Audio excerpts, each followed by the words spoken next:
All right, hello everybody. Welcome to today's media call for Bellator Milan. We are going to get started here momentarily with Fabian Edwards. If you've got questions for Fabian, please go ahead and use the raise hand button and we will call on you. And I think we will be joined here in just a second. Let's start with a couple questions from inside the room. Hey there, Fabian. Fabian, it's been a long time coming, but Bellator Europe is back and it's fight week. How are you feeling?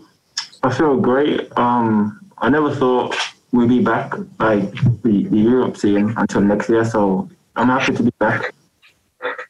It was obviously a long lockdown period, but just tell us how you've kept yourself physically and mentally fresh during that time, and what you've been up to in training. I've been doing a lot of 10-mile jogs. The first one was a push to me. I thought I was going to die. You know what I mean? Like, I'd never done a run like that before. And since then, I've been doing a lot of 10-mile jogs and training with my brother, doing a lot of outside training in the park with my main training partner, Kieran Noor. I'm just spending a lot of time with my kids. And you're heading into this fight with a 9-0 record, perfect record in your career so far. Is there an added pressure to sort of keep that unblemished record that you've got and try and make it a perfect 10? There's no pressure on my side. No pressure at all. People have been saying ever since I started my career, do you feel pressure? Because obviously my brother being Leon and stuff. But even though I was an amateur and I was fighting, for my last amateur fight, I was 9-0 and I was fighting a guy and he was defeated and he was 11-0 and everyone was asking me then, do you feel the pressure? I never felt nothing. So it's the same with this one. There's no pressure on my shoulder.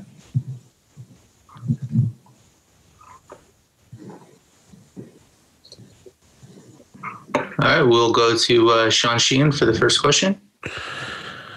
Hi, Fabian. How are you? I just want to ask you about a headline in the card. I saw you were sitting playing some chess with Leah McCourt earlier on, and she was in the same position earlier in the year. What's your feelings to be headlining this card and your face and your name on the poster? It feels good. You know, it feels good. I feel like my hard work is paying off, and I'm just getting the respect that I deserve. So I'm happy to be main eventing a Bellator card. It's a huge thing for me. I spoke to you last year and we were talking about how maybe it's a bit tough to get matchups and how some of the best people in the top of the division over in America maybe even will be avoiding you, similar to your brother, as you mentioned earlier on. You have this fight now against Costello and obviously the last one against Mike Shipman as well, which were obviously big names in this sort of area. Do you feel like you're starting to get those big fights now and that more people will be willing to fight you the more your name grows? Yeah, I feel that way. I've called for these big names. Soon as I jumped in the promotion, I signed with Bellator and I thought Chadwick was a former champion in another respectable organization. So I've been acting for these big names since I jumped into the promotion. So I'm happy now. I'm getting these guys now. Mm-hmm.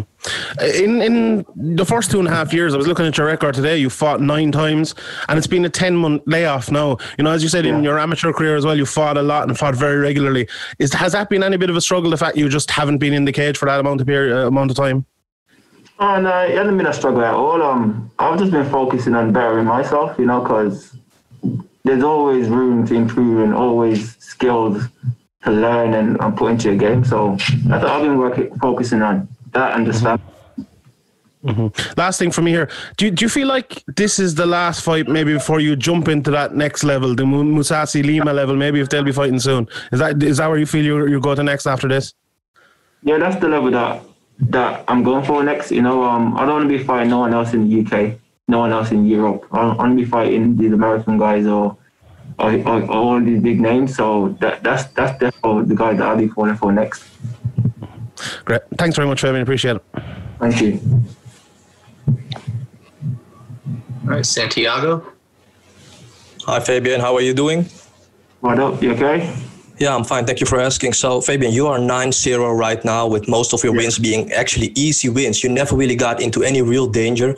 Is this the fight with Costello that you were looking for to really put your name in the mix of title contention? Yeah, I feel like this fight will put me up there and in the talks of a title. You know, he just fought a former champion. So after I beat him, my name will be up there in talks of the title as well. So, yeah.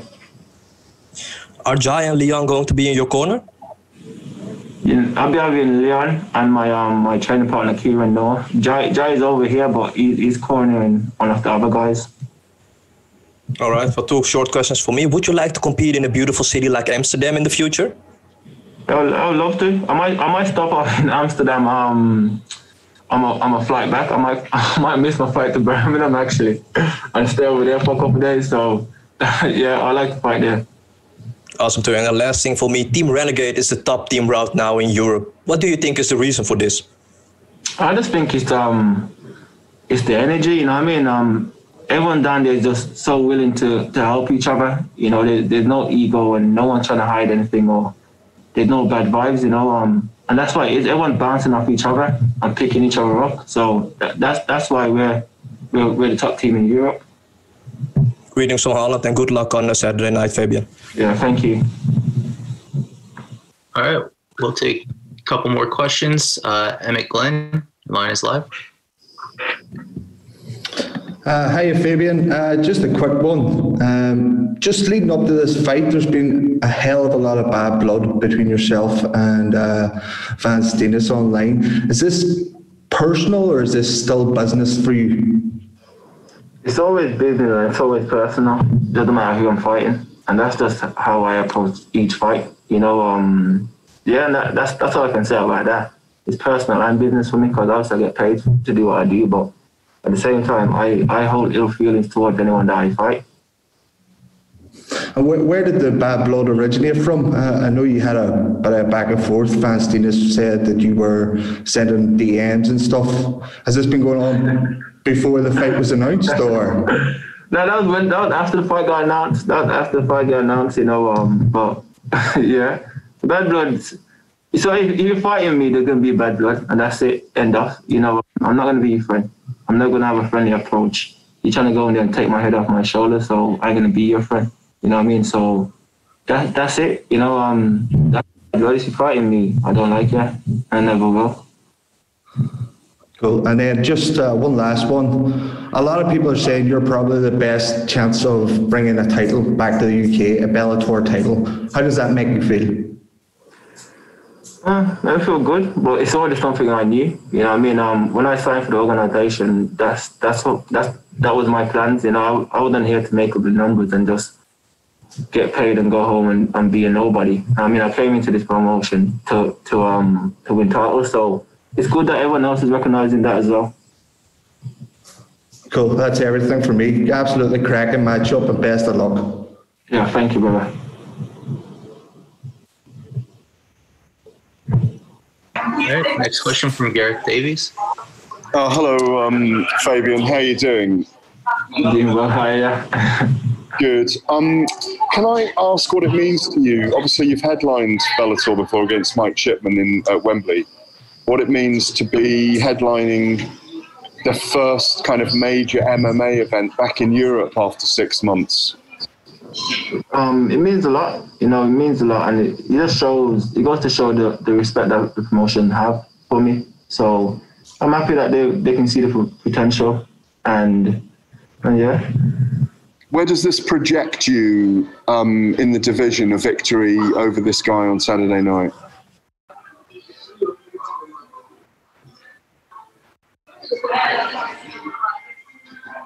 Oh, hello?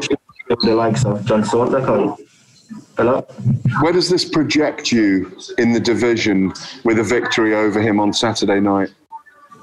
This will shoot me up to I believe that one fight away. Do you think that, sorry, it might be a bit noisy where I am. Do you think that, can you just give me your thoughts on Douglas Lima and Gegard Mousasi for the middleweight title in a little while? I think that fight will be a 5-rounder, and I'm pushing more towards Lima, to be honest, because Mousasi is not a massive middleweight, and they're both similar in their styles. You know, they're very flat-footed, but Lima tends to explode a bit more, where Mousasi seems to go at one pace. Doesn't matter if he's winning or losing, he just maintains that same pace. So I'll probably lean towards Lima. I don't think he will stay in the division. I think he's just coming to achieve that goal and then go back to welterweight. Would you beat Lima now at middleweight if you stepped in with him on Saturday night? Yeah, you don't even to finish the question. Yeah, his styles, his styles. I'm watching these fighters and they're all flat-footed and stiff. They're very deliberate with their shots and with what they do. What would you do to Douglas Lima then? I just do what I do, which is fakes, feints, draw his shots out and pick him apart. Like I said, these guys are very Thai or Dutch, and that's it. And I don't really tend to explode. And I'll be the bigger man in there if I was fighting Lima, and I'll be the bigger man if I was fighting Misasi as well. So, yeah, I'll just do what I do. Do you want victories over both of them on your resume in the end? Yeah, I definitely want to clean out those guys. I've said it that I want to run through the whole division. Once I get to the top and I get that title, I don't want no one to say, you know what, you missed out that guy. You missed out that guy. I want everyone to say, okay, actually, it's for everyone, and that's what I'm going to do. Final thing from me for now, Fabian, is how was lockdown for you? Were you with Leon, your brother, and training together? How was the 6 months? Yeah, 6 months was all right, Like I said, I was grinding with my brother in the garage. Our strength and conditioning coach, Johnny, he was putting on good programs. I was doing workout in the parks. I was running. So I never really took my foot off the gas pedal. I was just trying to focus on being a better fighter. And on Saturday, I got to show that. Thanks very much, buddy. I'll see you later today. Thank you. See you soon. Cheers. All right. Thank you very much, Fabian. I appreciate it. Thank you. Well done. We'll be joined shortly here by Will Fleury. Oh, Will.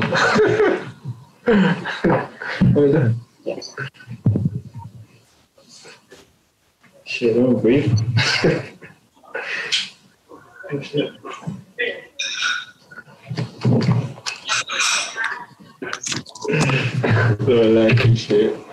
You don't stare me out. Walk around, you stare me out. I'm just like that. Them nervous hello them. You can't be saying.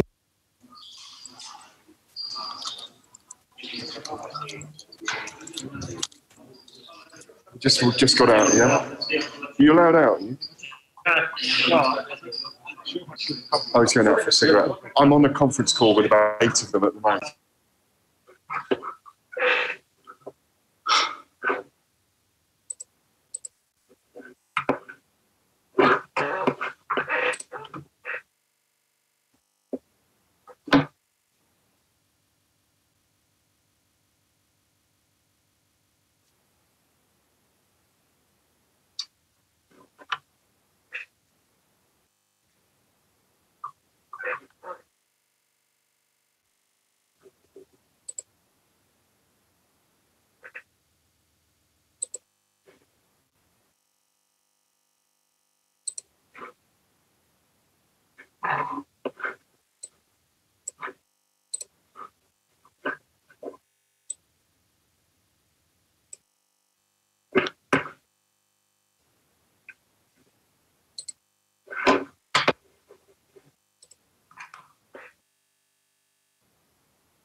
All right, we're now being joined by Will Fleury. If you have any questions, please use the raise hand button. We'll start with a couple from inside the room. Will, it's been a long time coming, but Bellator Europe's finally back, and it's fight week. How are you feeling? I'm just fucking delighted it's finally here, man. You know, there's been a lot of uncertainty over the last 6 months, and just to get this opportunity, it's great. Like, and it's great to have anything happening at the moment, given what's going on in the world. So delighted, just grateful to be here, man. And it was a 6-week lockdown period. Just tell us how you kept yourself sort of mentally and physically fresh during that time. So I thought I actually had a fight in July. Shortly after the whole lockdown in Ireland started, America was fine, and Bellator offered me a fight in America.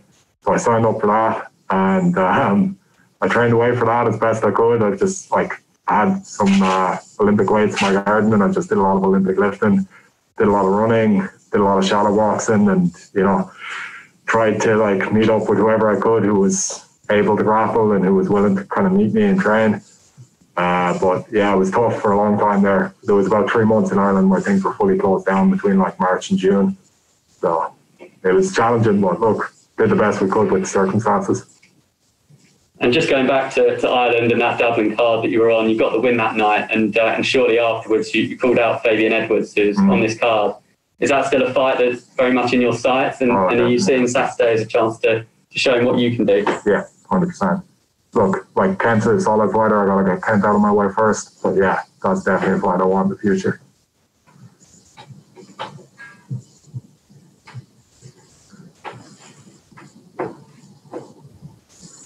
All right, we'll take a question from Sean Sheehan. Hi, Will. How are you? The first thing I want to ask you is, obviously for a lot of people, and you kind of alluded to it there in your last answer, it's been very much a lockdown, and haven't been able to maybe train and fight and stuff. This will be your third fight in 2020. And your opponent, Kent, I was looking at his record today. He's only fought twice in MMA in the last 2 years, obviously with a lot of kickboxing and stuff as well. Do you feel like that'll be a benefit for you to have been this busy in 2020, almost like nobody else in the promotion has been? I think so, but because there's such a gap between every fight anyway, man, it's how you come into this event. It's how you come into, how are you prepared for right now? Because even if you're prepared 3 months ago, it doesn't mean you're good now. So, I take confidence in the fact that my preparation's always on point, and I'll always give it everything I can. So, I'm delighted to be coming in the shape I'm in, but the fact that he hasn't fought as regularly recently, I don't know if it's that big a factor. Mm-hmm. Speaking about those preparations, there maybe isn't a huge amount of big guys in SPG down through the years, but Karen Moore obviously come in the last few years, and Johnny Walker as well in this camp. How big a benefit has that been for you to have guys like that in your It's been great to have Johnny over, and even have Carl down. Carl's my main training partner most of the year, and Carl's always there, and it's great to he's an incredible guy to have because he's such a good body and he's so solid. It's very hard to get at on him. It's very hard to take him down or anything. So delighted to have Carl and to have another high-level big lad too. But then when Johnny came over, it kind of I don't know, it just ups the game when you've got somebody who's, ranked in the UFC there and you're training toe-to-toe with them every day. It's a good buzz, and I've really been working with him so far. What did you take from that fight you had a couple of months ago in the middle lockdown? Obviously, you lost that fight. Is it something you maybe regret taking it kind of on short notice, or is it a thing of you're kind of glad to just be in action? No, I think it was a little bit naive maybe to go up so much weight. I was lighter coming into that fight than I am coming into this one, and this is an 84 kilo fight, and that's a 90 kilo fight. I was doing a lot of running over the lockdown, and I kind of think I was in very good cardiovascular shape. But I hadn't really been doing the same amount of strength training, and even just sharpness from doing rounds. I had very few rounds going into that fight. I'm glad I'm the type of person who takes those opportunities, but at the same time, I do feel like it was a little bit naive. At the end of this career, man, you have to build it. So that's going to hurt my career, and it hurt things more than it should have probably, but at the end of the day, I've worked damn hard to be a damn good martial artist, and I'm going to go and improve that on Saturday and get the opportunities to come with that. Does that give you an even bigger incentive coming into Saturday night to think I need to kind of rescue this record? It's a fucking very big fight for me now. And I don't think I would have been in such a back to the wall situation had I not taken that fight in Germany. But this is big. Mm-hmm. Last thing for me, we had Fabian Edwards on just before you there, and they announced that you were coming on. I don't know if you're in the background or not, but they said Will Fleury's coming on next, and he said fuck Will. Is that a thing you're looking at? You're looking at this main event, and he has animosity towards you. There's always been a bit of back and forth between the two of you. What you feel when you hear about that? I didn't hear it, but yeah, great. Lovely. If he's talking shit about me, brilliant. Quite badly. And it means a lot more to me, I think, than it does to him. So fuck it. If he's up for it, great. Lovely. Thanks very much, Will. Appreciate it. No bother. Cheers, Sean. All right, Gareth A. Davies. Hi, Will. Apologies for the background noise. No worries. How are you doing? Good, man. Yeah. Yeah, good, thanks. You look very well. I want to go back to that question of Sean's there about, there is animosity between you and other fighters, and you're all fighters. Is it different being in a lockdown hotel where you guys can't go out very much and you're seeing other people a bit more? Are you having to put things to one side till fight night? Yeah, a little bit. I've seen Kent a lot throughout the week. We've been on the together a few times, and there's been some stares and whatever. But at the same time, it's not fight night yet. Just stay calm, relax, and even I bear no ill will towards anybody I'm going to fight, man. At the end of the day, you're just somebody who's trying to better your life too, but you're in my fucking way. So I'm going to get you out of my way, but it's nothing personal. And ultimately, if you're getting all aggro at this stage in the week, you're wasting energy for fight night, man.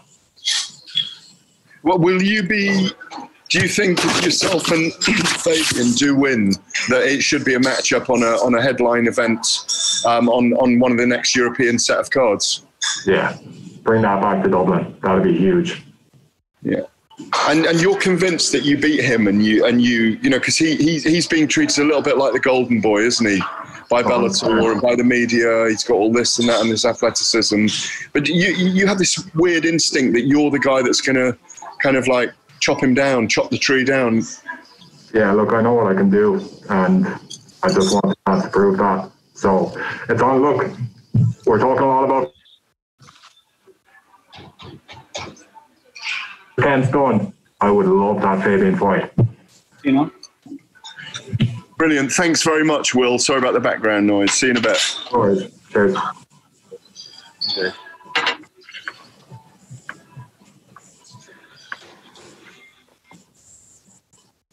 Tudor Leonte. Hello, sir. How are you? How you doing? I'm fine. Thank you very much. Given your fighting style and your opponent's fighting style, a lot of us are expecting fireworks from your fight. Do you think that he will stand and bang with you? Yeah, I think that's always his plan, man. He's a professional boxer in the past, and if you look at him, he's hurt a lot of the guys he's fought, he's dropped a lot of the guys he's fought. He has very heavy hands. And I have no doubt that his plan is to try and come in and clip me with the hands. It's been something that I've been caught with in the past, and I'm sure he sees that as his opportunity. So it's on me to stop that from happening, man. And I think he's going to want it there. I'm going to want a slightly different fight than that. So it's going to be an interesting battle. Can you please give us your pick on how the fight is going to end? Yeah, I think a late first round or early second round stoppage for me. Submission probably. Thank you very much, sir. Best of luck. Cheers. Thank you.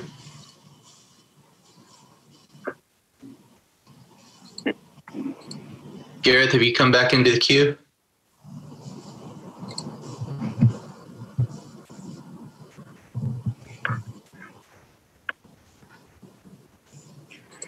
Okay, Will, can you hear me again? Yeah. Will, I meant to ask you just now as well.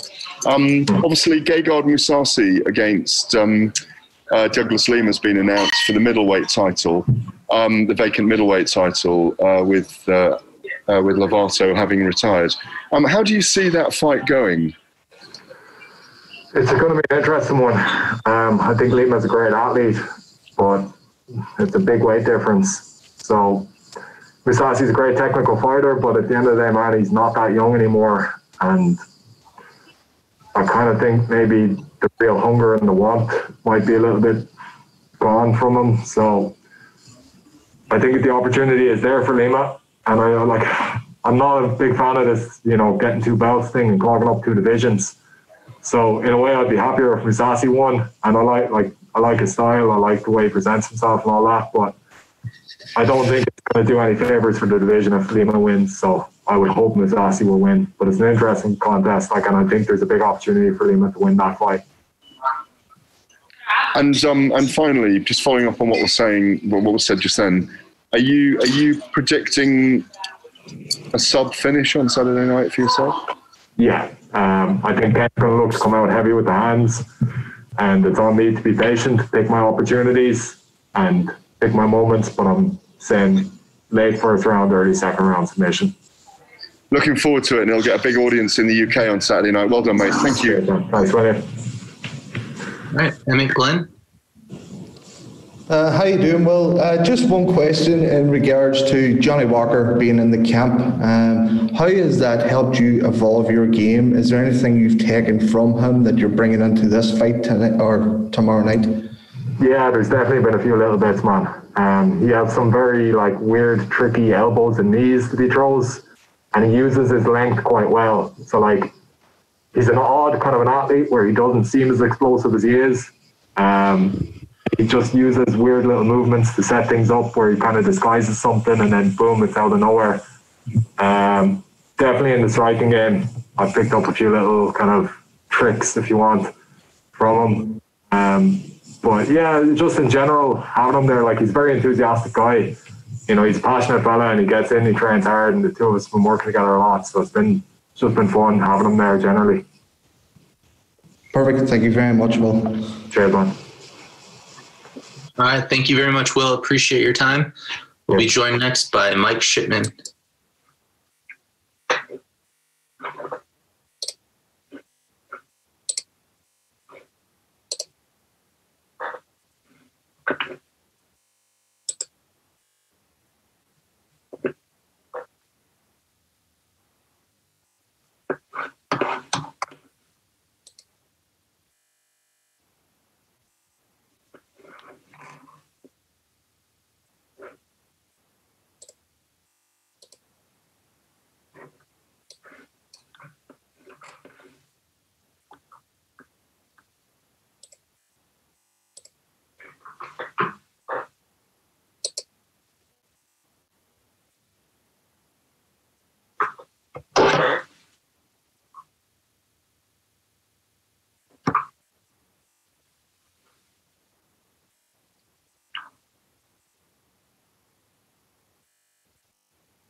All right, we're now being joined by Mike Shipman. Take a couple questions from the room. Mike, it's been a long time coming, but Bellator Europe is finally back. It's felt like a long time. Just tell us how you're feeling now that Fight Week's finally here. Yeah, relieved, excited. Yeah, it's just good to be back. It's been 10 months since my last fight. Obviously, everyone's been going through the same kind of struggles. But yeah, it's just great to be back. And it was 6 months of lockdown. Just tell us how that was for you, what you got up to, how you kept yourself fit and fresh, physically and mentally. I actually found it quite useful. It gave me the opportunity to really have a kind of a new perspective. It kind of took me out of my day-to-day routine and gave me a new perspective. Obviously, 2019 wasn't a good year for me professionally. And it just allowed me to kind of like sit back and actually really analyze kind of from the outside of my normal stream of life, of what I need to do, what I need to change. And on top of that, got to do a lot of bonding with my young daughter, which was really nice. See her come along a lot in those 6 months. So for me, it was a very positive thing. Great, and you've just said that it was a long lockdown period and a chance for you to reset. What are the kind of things that you've looked to implement during that time that you're going to take into Saturday night? It's more about the kind of the preparation stuff. I found being away from the team and having to take responsibility for your own training and keep fit and things, it allowed me to kind of step up and take a bit more responsibility. Whereas before, I think I lent too much maybe on my coaches and my team, and just my coaches have got a whole stable of fighters to be looking at and thinking about what they need to work on, everything. So whereas maybe in the past I was kind of maybe leaving up to them to be like, well, if I need anything working on, they're going to tell me. But obviously, no one's going to know your body, no one's going to know holes and flaws in your game as well as you yourself. They see a lot, but they don't know. They're not going to be able to see everything that's in your day-to-day life. So that kind of time where I was kind of in charge of my own training schedule and stuff, it made me step up a bit and kind of really analyze myself. Honestly, what do I need to work on? My recovery as well, step up on my recovery and just all these kind of little details, which I've kind of been giving the responsibility away too much. I took a bit more to myself. And it's a main card dominated by middleweights on Saturday. Is this a chance to sort of put yourself back in the shop window, so to speak, and show the division, what you're capable of? Yeah, for sure. That's I don't think it's a coincidence that the main event is the two guys that beat me last year. Well, debatably, one of them beat me last year. But it's no coincidence that I think I'm the co-main event of this. That's going to put me right back in the picture of getting a rematch with one of these guys, and then from then on going towards that title. All right, Tutor Leonte. Hello, Mike. How are you? I'm very good, thank you. How are you? I'm fine as well. Thank you very much. Is this the first time you came to Italy? Yes, it's my first fight in Italy. I've been over here a few times for sparring, really like the country.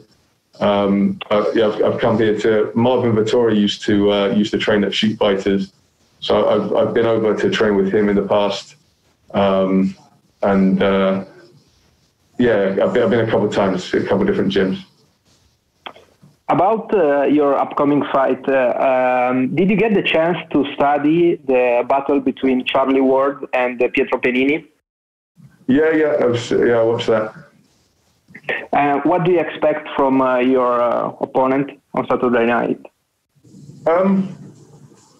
It's hard to say because he gave Charlie Ward's power a lot of respect. And I thought they had a good game plan, kind of boxing, counter-boxing. I actually think he looked a bit slicker in that fight than he has done previously. Obviously, I carry a lot of power as well. I envisage he'll be trying to do something similar with me. We'll be trying to kind of move around the cage and trying to outbox me for the win. But having watched his previous fights as well, he likes to come in and mix it up as well. But judging how the last one went, it worked for him. I think he'll be going for a similar game plan with me. Last one for me. In case of victory, would you like to challenge whoever is going to win the main event for a rematch? Yeah, 100%. 100%. I want to fight the winner of that. The Fabian fight is. I don't think anyone won that fight, to be honest.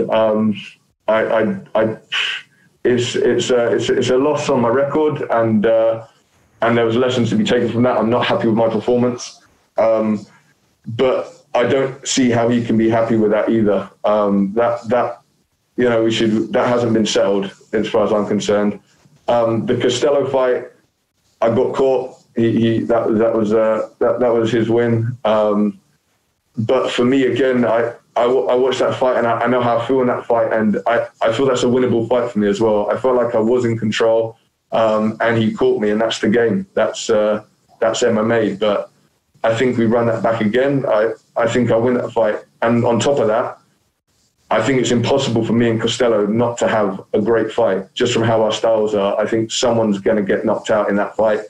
So it just makes sense that would happen again if he wins. Thank you very much, sir. Good luck for your fight. Thank you. Gareth? Hello, Mike. How are you? Hey, I'm very good. How are you? Very good, thank you. I wanted to ask you, first of all six of you, the middleweights on the main card, are all kind of locked down in the hotel in Milan. Is it kind of, have you all got to just keep yourselves together a little bit because you're all big rivals? I mean, there's antipathy in all corners from different people in different ways. You might not have it towards Kent, but you might have it towards Will and Fabian. And how's it feel in the hotel? To be honest, I get on well with Will. Will's a great guy. Kent as well, great guy. Costello, can't complain. It's all amicable. There is one character who they obviously Fabian. Like, I don't think he gets on with anybody. But he's just an awkward character. That's just who he is. Like, that's his style. But who's that, Mike? Who's that? Oh yeah, Fabian. Sorry, I said yeah. Everyone else seems is fine getting along. Again, like, he's a professional. It's not like there's any issues. It's just that's the fight game. You don't have to be friends, but we're all here to do our job, and we're not here to be chums. But I get on with most of the guys. Just Fabian is the one who I don't particularly like, but it's not an issue. Obviously, we remember what happened in the Wembley Hilton ahead of your fight. There was with him last year. There was kind of a ruckus, let's say, or it wasn't a big fight. It was a ruckus at the weigh-ins. Do you deliberately stay out of the way with each other because of these are exceptional circumstances in this hotel? Because I wonder if you and he could kick off unordinarily. I think it's unlikely, to be honest. I mean, there might be a comment here or there, but it's like we're both here. We've got different focuses at the moment. Like, he's doing what he's doing, and I'm doing what I'm doing. And obviously, we want to beat each other up, but we want to get paid when we're doing it, and we want people to see. I mean, anything's possible. Like, so some might go too far, but I don't anticipate there'll be any trouble. think every day about the two guys you lost to last year, and like when you go to the gym, do you think about that every day? Are you that kind of person, or do you compartmentalize it? And obviously, because you've got to win on Saturday night. That's very important. But in terms of rematching these two guys, is it something that you psychologically focus on each day when you go to the gym? I wouldn't say so. My character's quite easygoing. Like, obviously, it stings and it hurts to lose. But it's I think of it insofar as it's useful to think about it. I think about it in terms of why did that happen? What went wrong here? What can I change for next time? Particularly with Fabian, there's been a lot to break down and think about that fight, because really that was mine for the taking in a lot of ways. Like it just being a bit more tactical with it, just like holding the top position instead of letting him stand straight back up. And on top of that, I think just my attitude going in of looking to win a fight, to win a decision when I should be in there fighting. So I think about it insofar as it's used to think about it. It's not something I lose sleep about. That's not necessarily my personality type. I mean, obviously you keeps you up a bit the first couple of weeks or so, but beyond that, it's counterproductive. Two more questions for me, because the others have asked a few of the things I wanted to ask. You were talking about you were stepping it up. It was really nice to hear that you were taking things into your own control and empowering yourself in lockdown with your training system. Did you do anything different to what you had ever done before? Like, did you go rowing? Did you go cycling? Did you paddleboard? Did you do cross training in any other way? What were the novelties of lockdown that you haven't done before? Okay, well, one of the things is just I set up my weights in my garden. I started running a bit more, and once it was allowed for professional athletes to get back into training, but we had to still be socially distanced. There's a CrossFit gym nearby that really helped us out, called CrossFit Kia. So they actually looked up the guy who runs it. Actually looked up the legislation.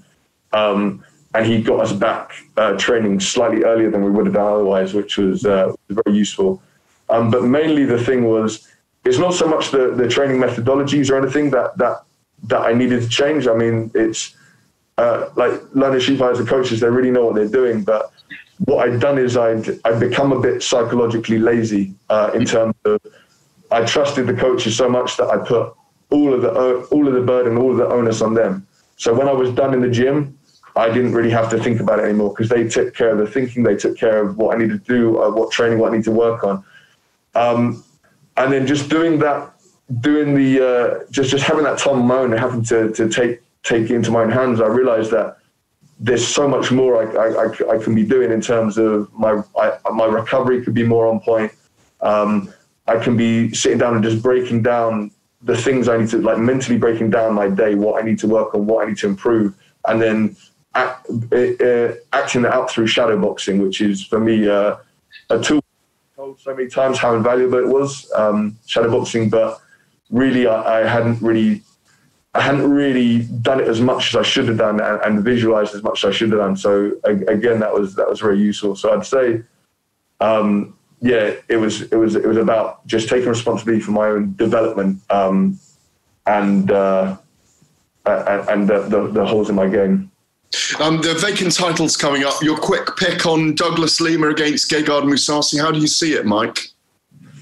That's a tough one, but I find it hard to bet against. I find it hard to get bet against Mousasi, especially as you're expecting to be the bigger man going in. He might. The thing he might start be looking like he's beginning to slow down a little bit. And obviously Lima's got that big power, which I think he'll carry to middleweight as well. But I think I've got to give just an all-round game and just the experience. I've got to lean towards Mousasi. Lovely. And finally, with an opponent who sounds like a sandwich, Panini, Do you chop him up into quarters and do him in his? Well, he's from Verona, but is that what you do? Do you chop him up like a sandwich? No, a sandwich isn't a full meal for me. You know that, guy. It's a snack. No, there's loads of panini banter to be had, but in all fairness, I'm taking it seriously. But yeah, I'm gonna take this seriously, and you're happy to feast on victory, basically, aren't you? There we go. I'm trying to think of puns, but I'm cutting away. Yeah, happy to feast on victory. You can steal the line. There we go. Nice to see you, mate. Thank you very much. You too. Thank you. All right. Thank you very much, Mike. I appreciate your time. We'll be joined next by Luke Trainer. All right. Okay.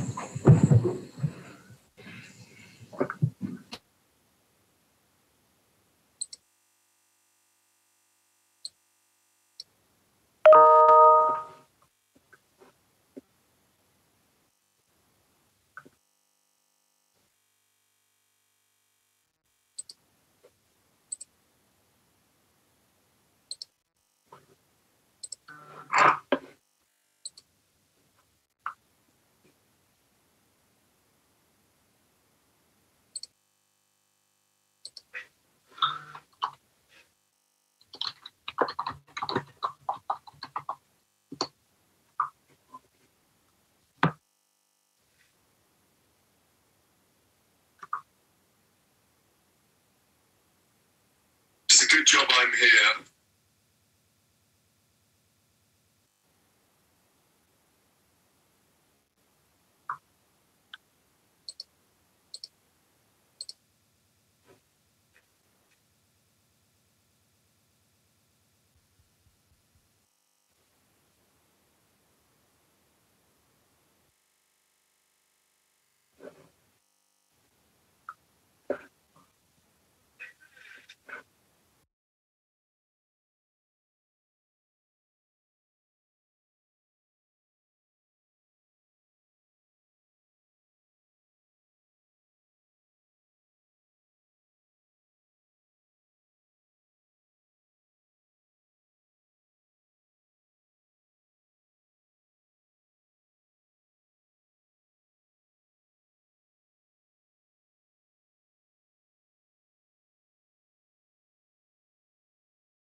All right, we're now being joined by Luke Trainer. What's going on? Take a couple questions from the room, and if you have any questions online, please use the raise hand feature. So, Luke, it's been a long time for Bellator Europe, but an even longer time for you. It's fight week now. Just tell us how you're feeling. I feel good, man. I'm here, Bellator MMA. Yeah, it's a blessing, man. I'm very grateful for the opportunity. It's been a long time coming. It's been almost a year since my last fight now, so ready to get in on Saturday and smash, get to work, and yeah, on to the next. I'm really looking forward to it.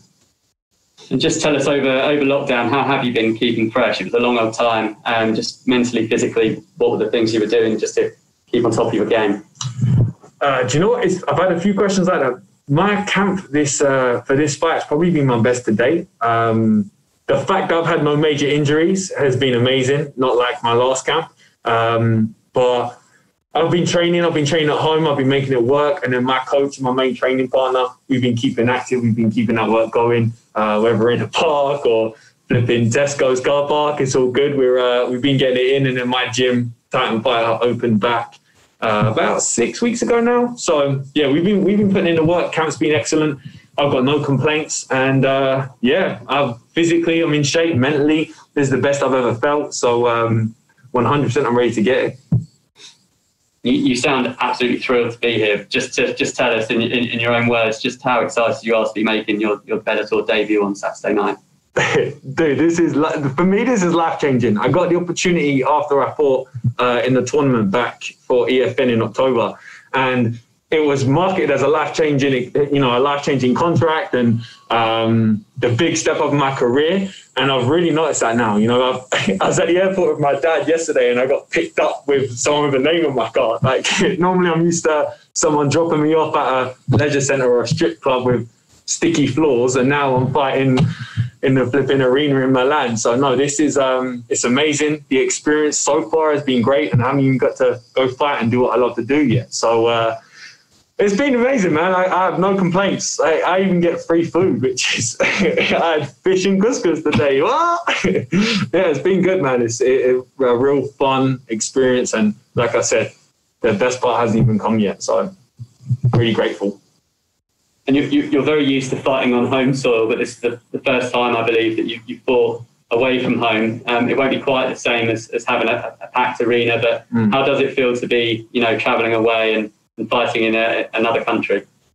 Yeah, I mean, it's a bit of a catch-22. The last fight I was supposed to have was going to be at Wembley Arena. That's 20 to 30,000 people. I would have brought a squad with me, my family and friends. I would have had like my flipping PE teacher from back in the day come and watch me. So everyone and anyone would have come to see me fight then. But that didn't happen. God willing, I knew I was going to get another opportunity. And now I'm fighting in Milan. This is my first international fight. It's crazy to think that, just last year, like I said, I was driving to Manchester, I was driving to Essex for these smaller shows. And now I jumped on a plane and I'm in Italy. I've never even been here before. So, I haven't got to experience it as much as I'd like to, being grounded in my hotel room, but at least I'm here. The waitress seems really nice and she's Italian. So I'm like, oh, Bella, and that's enough. So it's been good, man. And fighting on international soil, it's a good first experience for it. On to the next one. And you've mentioned the waitress, you've mentioned the fish and couscous. Italy is a country renowned for its cuisine, and I understand that you're into cooking yourself. There's a few Instagram posts and videos of you cooking at home. Just tell us a little bit more about that. You're talking about the infamous Cooking with the Gent. Episode 10 just dropped last night, actually. So that's just listen, it's a bit of a way for me and my supporters to connect. I love to cook. Whether I do it good or not, I don't know. You'll have to tune in to decide for yourself. But yeah, the Cooking with a Gent is only going to expand. Now this culinary experience has travelled into Italy. I've learnt a few things, I now have couscous under my belt. So yeah, no, it's a bit of fun, man. Cooking with a Gent. Tune in next week for the Italian edition. Edition, should I say.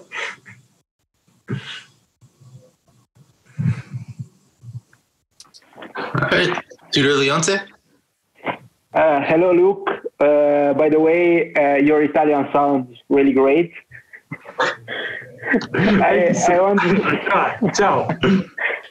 Ciao. I wanted to ask you, given that you had to really sweat your Bellator call in an 8-man one-night tournament, can you please elaborate your experience from that night?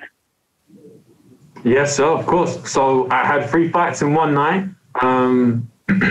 It was a strange camp for me because I've never prepped for any more than one fight, and I've known that opponent. Normally I get like a 6-week notice, so I get to study that one opponent and know the weaknesses and strengths and how I'm going to game plan. This approach was completely different. This approach was, okay, there's 8 men in this tournament. I have no idea who I'm going to fight. So let's just game plan to smash everyone with the tools that I do best. So it was a game plan solely on what I could do and not worrying about what everyone else could do. So it was a weird experience to prepare. And then when I got there, it was great. My mantra was great men do great things. I'd seen Israel Adesanya do the same thing years ago. And I just thought, all right, if he did that, that was like his rite of passage to do the things that he's done now. So the prep was strange, but when I got there, it was amazing. If Bellator ever want to run another tournament like that, I would hope they'd put me in it. I'm already here now, so I don't know what I get for it. If they're going to offer me a little more cash, then we'll see what we're doing. But yeah, I loved it. It was awesome. It was a great experience. Getting to the final was incredible. The crowd went nuts. Obviously, they'd built up with you as the show was going on. They'd get to know each fighter a little bit more. The pressure was on. I had ex-teammates on the show. I had an opponent that I once lost to as an amateur on the show. I had a couple of guys who'd called me out before, and the fight didn't happen. But yeah, and the final couldn't have gone any better. It was great. It was an amazing experience, and I feel like I earned my shot to be here from doing that. I mean, if you look at my record, it says only one fight counts, but I hope those guys from Sapphology get the experience to have 3 fights and 1 night too, because all of them counted in my mind. So yeah, it was a great experience, and luckily I'm here now because of it. You had a way busier fighting schedule than your opponent in the last couple of years. Do you think that this will give you an edge over your next opponent? I'll be honest, I have no idea. My opponent hasn't fought for 2 years. I haven't fought for 1 year. So in my mind, how I've prepared for this fight is Alex O'Toole has been to Dagestan and Thailand, and he's been sharpening his tools to the utmost ability, and he's worked with some of the best athletes in the world. I have no idea if that's what he's done or not. In my head, that's what I'm thinking. So I'm coming in thinking he's just taken these 2 years to prepare and do exactly what he needs to do to make sure he can beat me. With that, I'm coming in with the mindset of, cool, I've done the exact same thing. This year I've worked non-stop on all of my weaknesses, and I've only increased my strengths. So I'm not looking at it as an advantage for me. I'm looking at it and think, cool, he's been sharpening that tool. I've been sharpening my tool. Let's see who's is sharper. And Saturday night, we're going to see. You seem pretty excited about your upcoming fight. How do you expect the boat to end? In terms of like a Mystic Mac prediction, I have no idea. I believe I'm going to smash this man, and I believe I'm going to finish him. Whether that's in round 1, 2, or 3, by knockout, TKO, or submission, I don't know. I think I'm definitely going to get him out of there. The game plan is just to smash wherever it goes and be comfortable in whatever position, whether that's on the feet or on the ground. But only time will tell, and I'm ready wherever it goes. Thank you very much, sir. Good luck for your fight. Ciao, ciao, my friend. Gary?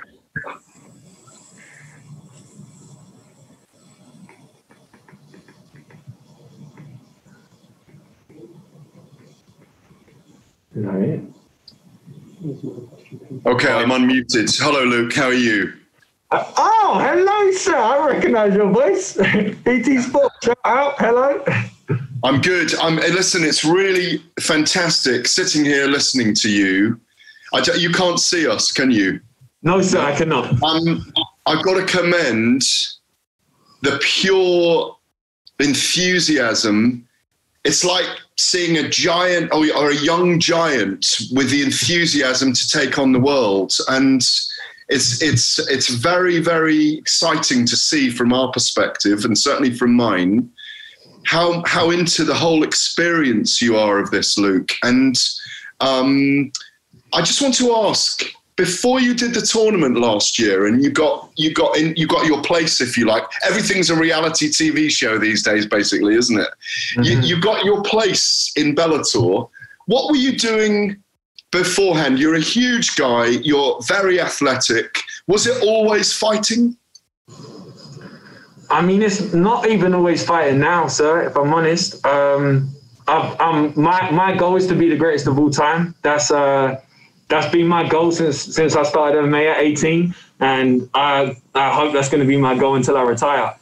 What I do outside of the cage is what I see as my purpose. I work with children in care. I work with vulnerable children in schools. Myself and my family have fostered children since I was 12. I'm a nanny as well, for those of you who don't know, like Nanny McPhee, but just with a much better beard. I mean, in terms of my enthusiasm, I mean, look where I am right now. You know, I'm sitting, I mean, not necessarily right here. The guys in the room are great, and this Zoom call is amazing, but I've got the opportunity to fight for Bellator. I've got the opportunity to be on the world stage. You know, just through, I guess, through hard work and a lot of luck, you know, I'm here, and this is where I believe I should be, and I'm going to show the world on Saturday that I believe that I'm right and I should be here. But at the end of the day, my life is so beautiful. I've got a lot of people around me.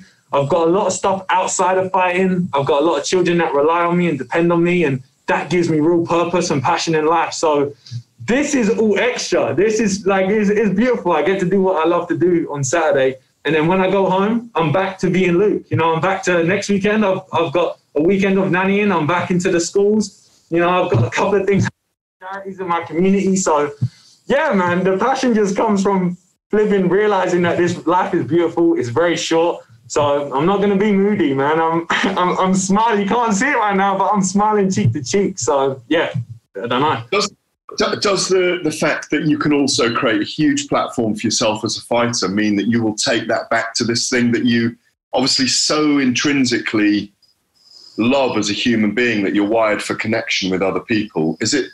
Can the two work hand in hand, where your name grows as a fighter, you can use that to enhance what you're doing behind the scenes or in your normal life, if I can put it that way? Oh, yes, sir. You know, I think the proof's in the pudding with athletes similar to, say, AJ, you know, Anthony Joshua, the things he's done in his community, the things he's done for Watford and Enfield and Edmonton, the community centres that he works with, things like that is exactly what I want to be doing. You know, martial arts in general has taught me so much, and they're transferable skills that I take to the children each and every day.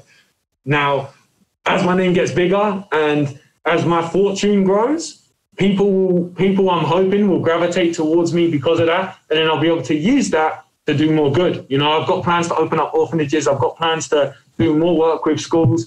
And as my name gets bigger, I'm hoping that's only going to become more of an opportunity for me. So yeah, that's the hope, that the bigger my name gets, the more good I can do. And I think you're preaching from a hymn book that I love, Luke. It sounds fantastic. It really does. Listen, sir. Finally, sorry? I just said I'm glad we got people with the same mentality then. Totally. All the great trainers have always said to me that they're not just getting victories for their guys. If they're not making them better people while they do it, then they're not succeeding. And I think you're one of those guys. And I'm sure that Mickey Pappas and Brad Pickett, your coaches, do that with you as well, are passing on the goodness that they know from their lives, 20, 30 years in mixed martial arts, in martial arts.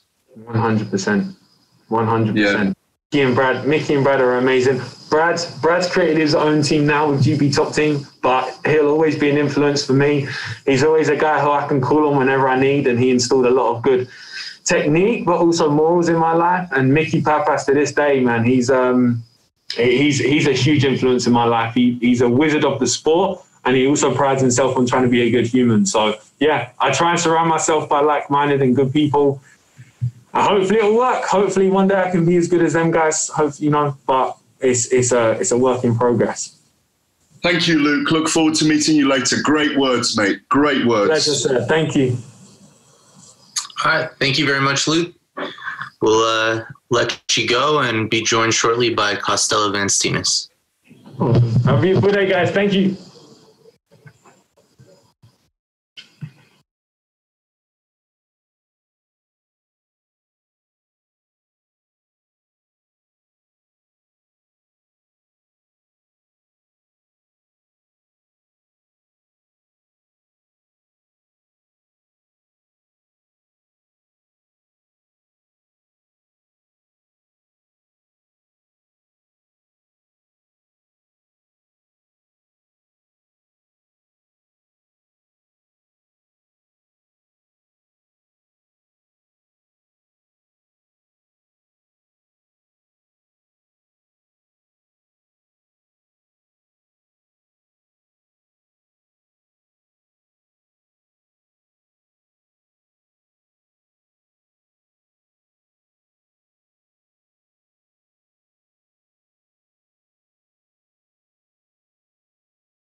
All right.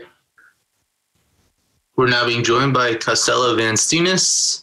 If you have a question, go ahead and hit the raise hand button. We'll start with a few from within the room. So it's been a long time coming, but Bellator Europe is back. Fight week is back. You're here now. Just tell us how you feel. I'm feeling great. I was looking forward to this fight for a very long time. I could say even more than a year. I asked his name for a few times. Oh, look. Sander came early, finally. And it's been a long lockdown period. Just tell us how it's been for you, what you've been doing to keep yourself busy and fresh and fit mentally and physically. I've just been training the whole year out. I've been driving down to Spain 2 times. Even though when I was in Spain, I was training. I came back to Holland, was training straight away. So I'm not going to complain. He's going to have me at 100%. You and Fabian have both had recent wins over Mike Shipman. Is there anything you've learned from your fight with Mike and Fabian's fight with Mike to take into Saturday? Yeah. You guys will see on Saturday.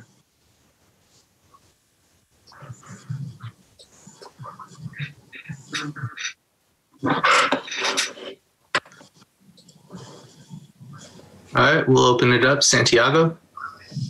Costello, greetings from Amsterdam. We spoke to each other in London after you dominantly finished Mike Shipman. That same Mike Shipman gave Fabian problems for 3 rounds and took it to the judges' scorecard. Do you take anything away from that, or is this just a new fight and you're going into it with a clear mind? Nah, this is going to be a new fight with a different game plan and a new fight. It's going to be a total different level. I'm going to be a different person, so he's probably been studying me as well. But it's going to be a different fight for both, probably. But for me, on my side, it's going to be definitely different. So within 1 month, you and Gegard Mousasi are going to headline a Bellator card. So there's a lot of enthusiasm and hype about this in Holland. Did you feel that as well? Yeah. I think there's more hype now than ever before in Holland, to be honest. But that's good, you know. Holland's growing by the year. Every year, there's more hype into MMA, so that's great. Yeah, no, you are somebody that stands your ground. So Fabian is known for getting physical during the weigh-in stare-downs. How are you going to react to this? Yeah, we'll see. We'll see. We'll see how I react and how far he goes. All right, last thing for me, and thank you so much for the time. How important would it be for you to bring a Bellator event to Holland next year? Oh, that would be awesome. It's just fighting in your back garden. It's fighting at home. You don't need to do traveling or anything. Or even though fighting in Italy is not much of a travel. But it'll be really great. I'll have a lot of people coming down as well. Dankjewel, Costello. De groet uit Amsterdam en succes op zaterdagavond. Dankjewel, broer.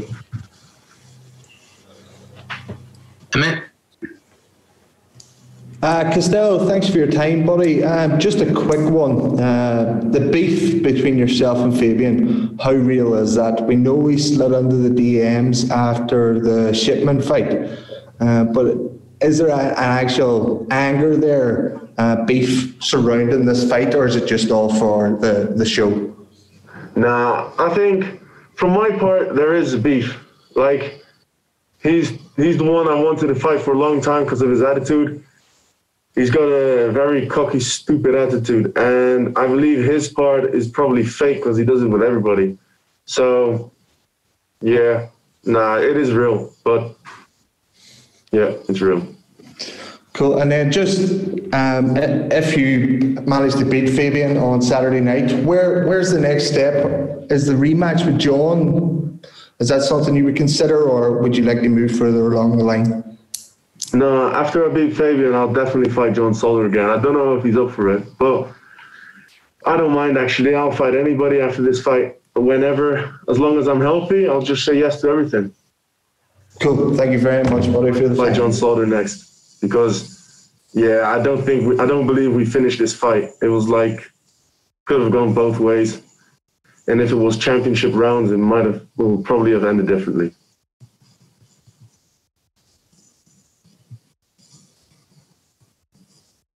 Hi, Costello, it's Gareth. I think they've unmuted me. Can you hear me? Yeah, I can hear you. Hi, man. How are you? I'm fine. I'm going to confess. I'm going to confess now, I'm in the hotel as well, and I didn't recognize you in the lift just I now. saw you in the lift. You look big, by the way. You look big. Are you on weight? Yeah, I'm on weight. Since it's training camp, I'm heavier than normal. So I gain a little bit more than other fights, but I'm going to be on weight, definitely 100% sure. You talked about the rematch with John Salter. Let's say that you do a number on Fabian and look spectacular and it goes around the world with a knockout, clean knockout or whatever it be, or a submission on Saturday night. And they offer you a shot at the middleweight title and Gegard beats Lima. What do you do? I'd say give me the second. No, I'm not going to fight Gegard. He's been helping me so much since the last 5 years I've been training with him. He's helping me in every way, lifestyle, training style, everything. So I can't fight a guy that helps me with achieving my dreams. I can't do that. It's very interesting, isn't it? How Liz Carmouche and Elima Leigh McFarlane may fight and their teammates, and they may fight for the belt, but it's so much harder for men to do it than women potentially. Yeah, that is actually true. I mean, of course, there are people from the same gym that fight each other, like Kamaru Usman and Gilbert are going to fight. But I don't know. I think our team is so small that we like to just achieve everything with our team and not fight each other. Yeah, I suppose it's like if you do that, it's almost like forcing a divorce in the family, isn't it? You know? Yeah. You need to pick your trainer, then your trainers need to pick who are they going to coach, you know? Yeah. I've got a couple of other little questions that I don't know the answer to. Where did you pick the name The Spaniard? Oh, I didn't pick it. My trainer, Ricardo, gave it to me with the first amateur fight I did for him when I moved down to the Netherlands. And why The Spaniard? Well, loads of people think because I'm grown up in Spain. I've been living in Spain for 18 years, and then I moved down, especially for MMA, to reach the top. But he gave me the nickname from in the first amateur fight. I gave a front kick, and it was a really interesting fight. And he says, "All right, this is from the movie from the Gladiator." So I'm going to okay. That's what I wondered if it was that. Yeah, brilliant. When you talked just now about, you said with Fabian Edwards, and I think this is a brilliant matchup, by the way, and I cannot wait to see this fight because I think you've both got great styles, and I think you're slightly quicker, and I think you're going to force the pace in this fight. That's what. Yeah, look, I'm right. I know. I can. No, but when I see your silhouettes moving, he's going to have to work because you make people work. So I am going to make him work. I am. You said from me there is a beef. His attitude. He has a cocky, stupid attitude, and he has that stance before every fight where he takes that view. Do you have to remove the emotion a little bit this week as well and stay unemotional because we are all very close quarters in the hotel together? Yeah, I mean, I've seen him a few times down at the lobby and he's trying to act cool. He just stares at me and says, "I'm going to kill you. Can't wait for Saturday." I'm like, "Yeah, whatever. Good. We can do it now if you want." He walks past, keeps on staring. It's being, of course he wants to try and intimidate me, but it's not going to intimidate. I'm just trying to keep my focus and keep it cool, you know? Because against John Salter, I remember I was fighting emotional. I had some stuff, and then I remember I was punching him, and then my ears closed and my eyes got blacked out and just totally focused. And then I didn't hear my team, my cornerman. This time I've trained on it, and I'll be really smart on this. No emotions at all, just game plan. Two more things from me. It's going to be a pretty obvious answer from you on this one, but who wins out of Lima and Mousasi for the vacant middleweight title, and why? Mousasi. No, Gegard will win because Lima's coming up a division. You know, it's of course you can't underestimate him because he's a fucking good fighter, but Mousasi's been in the game for so long and he's cutting weight. He has to cut weight to reach middleweight, and Lima has to put on weight to reach middleweight. So that's already a big advantage, you know. And of course they sparred a few years back then. And it was quite, you could see, Garrett said that was easy and it wasn't really much of a, was that it, you know? Lima wasn't in his good form. He wasn't on stamina and that, but still, it was like not an even matchup. And finally, presumably you want to win as well on Saturday night, not just to quash the beef with Fabian, but to enhance your status in the middleweight division, because obviously you are probably only 1, 2, 3 fights away from fighting for the title. But you must want to win so that you can potentially headline a European series. I think it'll be next year now in Holland. I know this was a similar question to earlier, but that must be one of the motivating factors as well. Yeah, definitely. It motivates me a lot to fight in Holland and just headline the fight. That would be, that's a dream come true. I believe there will be so many people coming down, not even just from the Holland and Netherlands. I mean, like I said before, I was living in Spain for 18 years and I got friends coming over a lot, flying down to Holland just as tourists, you know, and they all saying whenever you fight in Europe and there's people allowed to come in, like without the COVID stuff happening, they're all coming down and it's going to be loads of people coming watching. Final one from me, actually. You mentioned lockdown. What's the biggest single thing that you've learned about yourself in the last 6 months? Oh, getting my calm.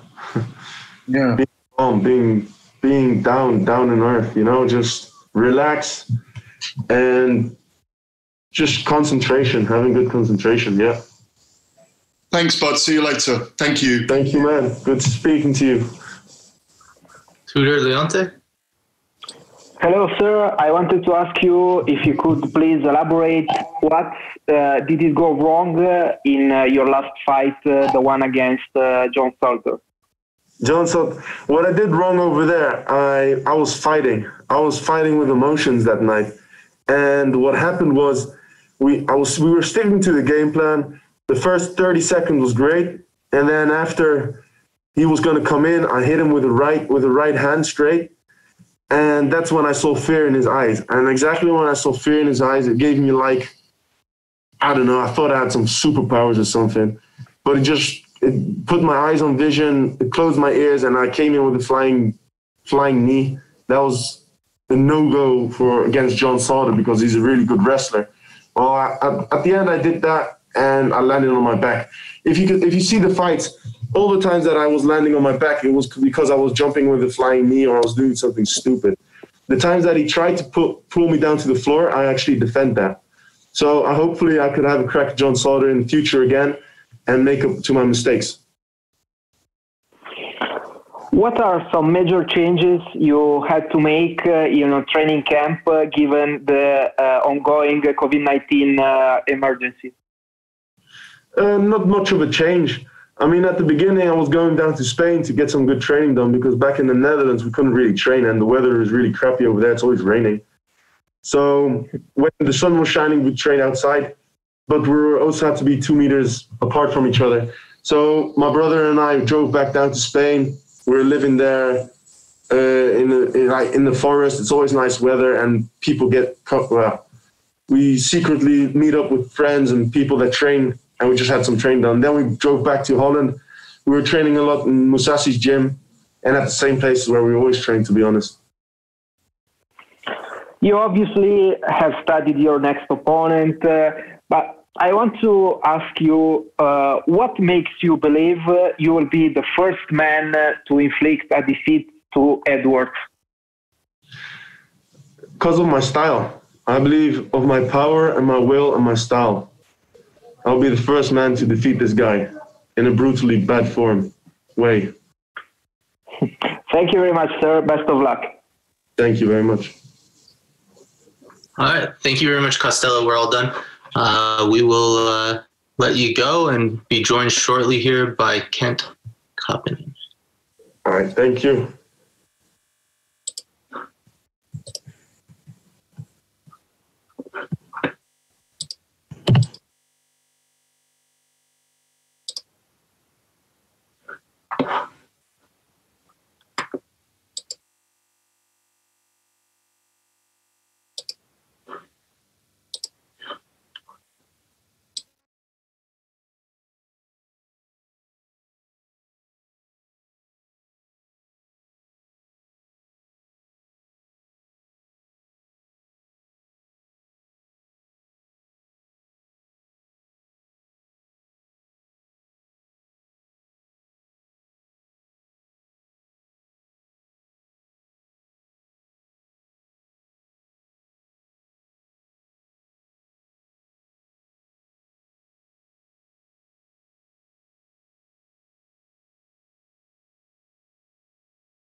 All right. We're now being joined by Ken Kauppinen. If you have any questions, go ahead and use the raise hand button. We'll start with a few from within the room. Ken, it's been a long time coming, but Bellator Europe is finally back. It's felt like ages. Just tell us how you're feeling in fight week now. Yeah, excited because, like I said, it's been a long time coming. For myself, it's been November last year was my last fight. Obviously, what's gone on over the world, we haven't been able to do much. So yeah, for me, it's amazing. Like, I love being in these scenarios, in the hotel room, seeing different fighters, seeing how they act. Yeah, it's amazing. And just tell us how lockdown was for you. It's a long 6 months for everyone, but what were you doing to keep yourself fresh, physically and mentally? Lockdown for me was amazing. I really enjoyed it. A word that someone come up with was reinvigorated, and it is true. I spent the lockdown time just working on myself mentally, physically as well. Sorry about my mask, everyone. It's really annoying me as well. I worked on myself a lot mentally. Physically, not as much because I didn't really need to, just enough just to take over. But for the mental side, yeah, really, I can always say it was awoken in what I was doing and what I need to do. And just moving towards Saturday night, it's a middleweight affair on the main card, and you'll obviously be very familiar with that division. What do you make of Will Fleury, and how do you see him matching up to some of the guys you've faced in the past? If you look at the people I fought in the past, with even the 2 losses from Fabian Walter, to the win against Lesius Kara, to then the loss against Manov. No disrespect to Will, you don't put him at the same caliber as any of those 4P fighters, and that's no disrespect to him. You don't, because he hasn't got the same resume as any of them. He hasn't fought any of the people they have fought, which again it could be a blessing, it could be a curse. For me, it depends on how I take it into the fight. I don't take the fight lightly. I treat it exactly the same as when I fought Melvin Manoff. I go in there and I make sure I put everything on the line. It really sucks. There you go. Santiago? Kent, greetings from Amsterdam. How are you doing? Hello, my friend. You okay? I'm doing fine. Thank you so much for asking. So I have 2 questions for you. How was the experience for you sharing the cage with such a big legend as Melvin Manhoef? Yeah. Hey, man. Like I said, I was never, ever going to win that fight. So I watched Melvin Manoff when I was growing up. And before, in all the interviews, they're asking me, Big John McCarthy, saying, so how do you feel about the fight? And I was like, yeah, do you know what, man? I'm fighting Melvin Manoff. Like, I don't care if I win, I don't care if I lose. Like, he is on my resume as a guy I fought against, a guy I grew up watching. So I instantly, after the fight, my performance coach and I, we went back to the room and we sat down and we spoke. And he was like, you know why you lost that fight? And I was like, because he's better. Well, yeah, he is a lot better, more experienced fighter. But I instantly gave him that mass amount of respect where I couldn't beat him, because I truly wanted to just share the cage with him. So on levels of experiences, it was the most amazing experience of my life.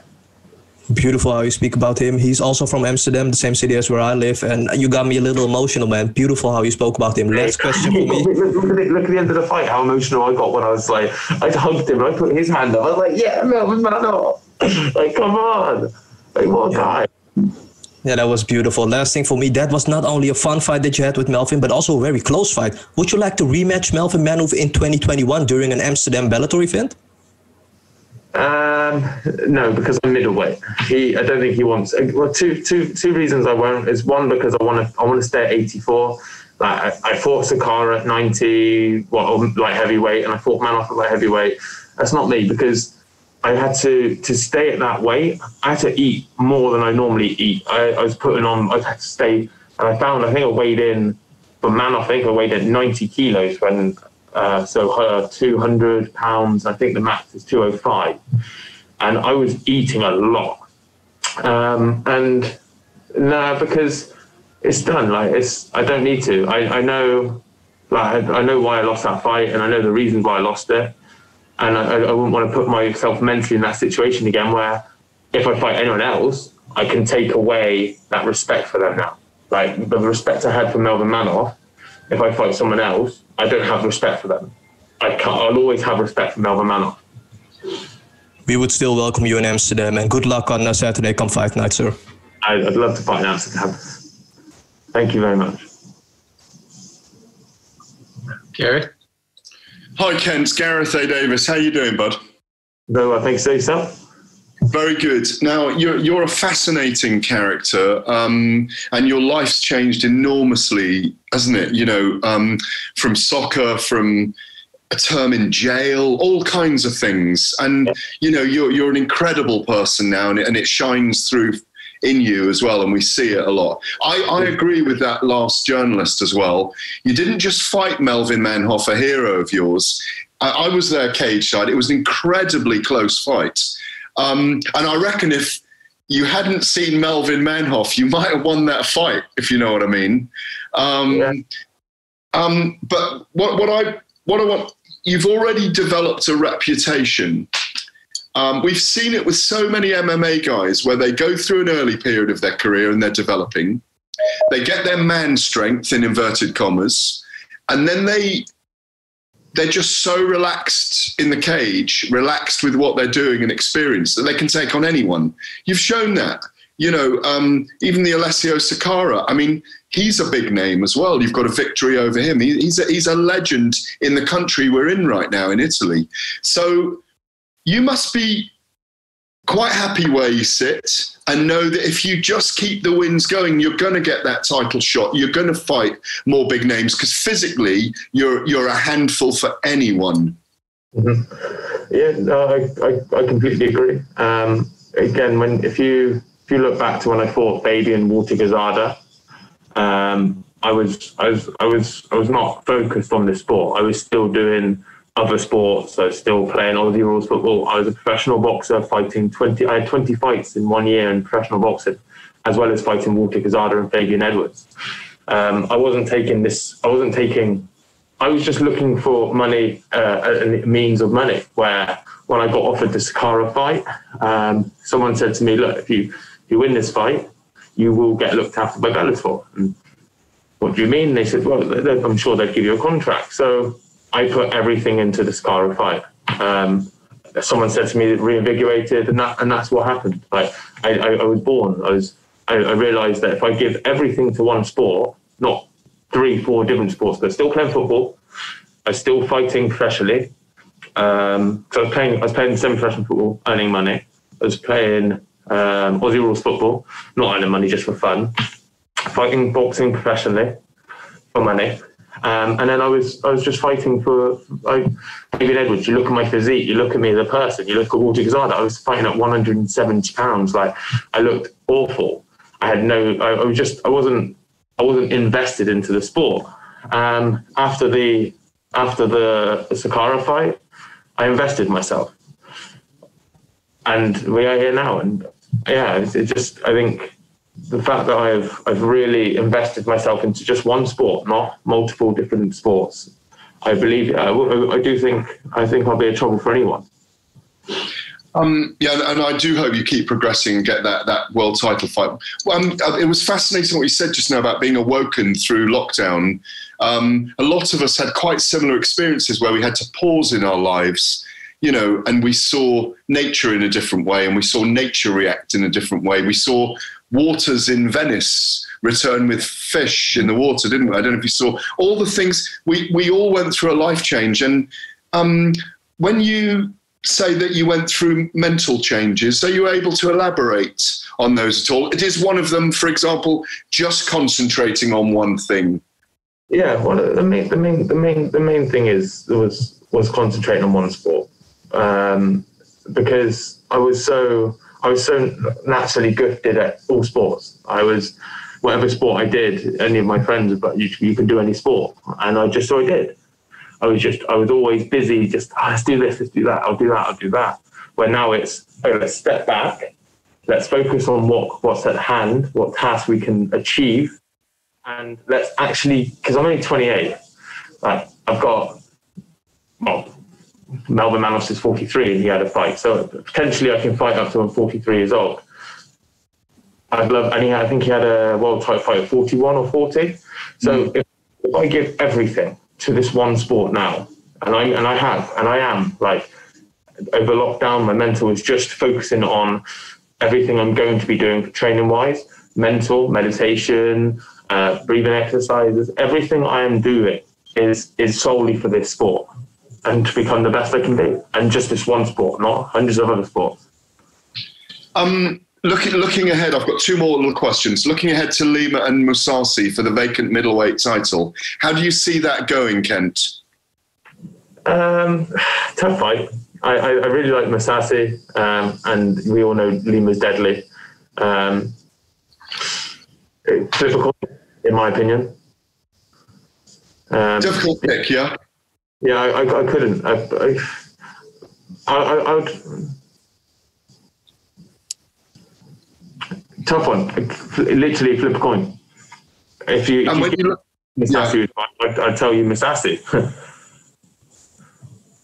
And do you want both of those guys on your resume one day? Are they guys you look at and think, oh, I'd like to fight with them? I'll fight anyone.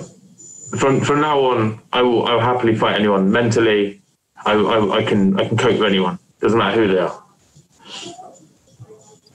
All right, we'll take two more. Luchazar. Hello, Kent. You hear me? Yes, my friend. How are you? I'm fine, thanks. So we haven't seen you since last November when you submitted Andy Manzolo. And I want to ask you, like, how long is it actually a 1 year layoff in the field of combat sports? Because 1 year away from professional football or, let's say, basketball isn't the same as being on a 1 year hiatus from MMA or boxing. What does that feel like? 1 year and no fights, nothing? Again, I enjoyed it. As a part of me is eager to get in. Like, I can't wait for Saturday. Don't get me wrong, I really can't wait because I can show what I can do again. But yeah, to have 10 months, 11 months off, I spent time with my family, my friends, when we could, obviously, social distancing. Yeah, it was, like I said, mentally, it was great because I know what I can do before. And it was just, it felt everything was rushing. Like, it was all, like, I never had, from after the November fight, it was like, yeah, you're supposed to be fighting now. And it's like, okay, well, I'll get straight back in. Where now I've had that 10 months off to really sit and go, this is a dream. This is a dream which is coming true. This is now a reality. I can see where the path is leading me. Where before it was just like, yeah, you've got to fight. Now it's, I've sat down, I've worked out the plan and the route for where we're going to go with my team, and that's where we're going to end up. Well, that's it. Thanks for the honest answer and good luck, brother. Thank you very much. Hello, sir. We'll take our last question from Peter Leonte. Okay. Just wanted to ask you, okay, you spoke in a beautiful way about your latest opponents, but, you know, you broke all the Italians fans' hearts when you KO'd Alessio Sakara at Bellator Genoa. What do you remember from that night? The crowd silence. Yeah. And so my last fight, Andy Manzola, Alessio Sakara was there, and he came into my changing room in front of everyone and come up and shook my hand and spoke to me. And that's a true fighter, because although I came to his hometown and beat him, he's still showing me respect. And I learned the respect of Sakara as well, because he's taught me that's what fighters do. Like, you don't just brush it off and think, I hate him, he beat me in my hometown. Like, he come up to me in London and shook my hand and told me that he said, good luck tonight, I'll be watching. And I'm very much grateful for that. I'll ask you sorry, please continue. Sorry, my bad. I'll ask you the same question I asked Will Fleury a few minutes earlier. Do you think that he will stand and bang with you on Saturday night? Well, obviously Will would have said yes. Ken wants to stand and bang. Does Will want to stand and bang with me? I don't know. I don't think he does. But it's like I said, if wherever he wants to take the fight, I'm going to finish it. I'm not going to be disrespectful, but I know how this fight plays out. I've worked harder than he has. Every aspect. I have worked harder than any fighter has in every aspect of this fight. Okay, thank you very much, sir. Good luck. Thank you very much. All right, cheers, Kent. Appreciate your time, and gentlemen, we'll be joined shortly by Akonne Wanliss. Have a good evening.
All right, we're now being joined by Akonne Wanliss. If you've got any questions, please go ahead and use the raise hand button. We'll start with a few from within the room. So, Akonne, it's been a long time coming, but Bellator Europe is back at last, and it's fight week here in Milan. Just tell us how you're feeling now that you're here. The force is strong. I'm super excited, man. I can't wait to get into the cage and have that cage door locked and just unleash the force. And just, it's been a long time coming, like a long time. And you've mentioned it's been such a long time. What have you been doing during lockdown to keep yourself fresh and fit mentally and physically? I got like quite a funny story actually. During the lockdown and even before the lockdown, when the gyms started to shut and stuff, Luckily enough, I had a next door neighbor, and he was an ex-boxer. So I never spoke to him before, but I started training outside in the back garden because that's the only option I had. And then he popped out one night and he was like, "Oh yeah, I used to do some boxing and stuff." And I was like, "Right, that's it. You're my training partner for the whole of this COVID." And we thought it was only going to be a couple of weeks, and then the gyms are going to open and stuff. But oh man, it was like a solid 3 months, nearly even longer. But every single day, come rain or shine, even the dog was out as well. We spent 3+ hours just grinding and just perfecting our craft and just enjoying training. So I've definitely leveled up during this training camp, during the COVID and stuff. And just looking at your record, you've got 4 career wins, 2 of which have come through KO or TKO, 2 of which have come through submission. So a lot of variety in your game. How do you see Saturday night going? Have you got any thoughts on where you think that fight might end up? The forceful question. When he stops running, then he's going to get caught. If it goes to the ground, I can finish there too. So just my only line I'm saying for this fight is that it's not going to the judges. He likes to go to the judges and he likes to extend the fights. He likes to play it safe. But I'm not that type of guy, I pull out my lightsaber and I get to work. All right, we'll go to Tudor Leonte. Hello, sir. How are you? What's up, man? How you doing? I'm fine as well. Thank you very much.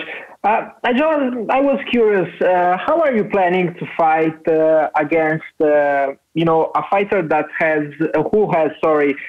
so much experience than you? Well, if you look through my career, I haven't really fought anyone who's had low experience other than my first few fights. So it's a very norm of me. I know experience does count and it really does matter. But when you look at the skills, when you look on paper, it does look like I'm the underdog. But when you look at the skills, that's definitely not the case. I'm more of a well-rounded athlete. I'm more of a stronger, faster, sharper. I have the force, I have a lightsaber, and he has an axe, so it's just, come on, man. So, Davis has a very peculiar fighting style. He adopts that karate fighting style. How are you planning, to counter that, his fighting style? I'm not really focused on his fighting style. I'm just going to employ my own fighting style. I set the pace, I set the range, I set the distance, I control all the exchanges, and the fight just goes my way. Do you feel confident enough, to pick how the fight is going to end? Is what, sorry? How the fight is going to end. Can you please give me your pick on how the fight is going to end? Like I said before, when he stops running, I know he's going to be running quite a lot. If he stays there, it's going to be a big mistake for him, and the fight will end very quickly, either via a vicious knockout or one of my Darth Vader chokes. Okay, thank you very much, sir. I appreciate your time and best of luck. Thank you. Do you take care, mate? Hi, Akonne. What's up, dude? How you doing? It's Gareth A. Davis. Yeah, I'm very good, thank you. How are you? I'm awesome, mate. I'm awesome. Just chilling.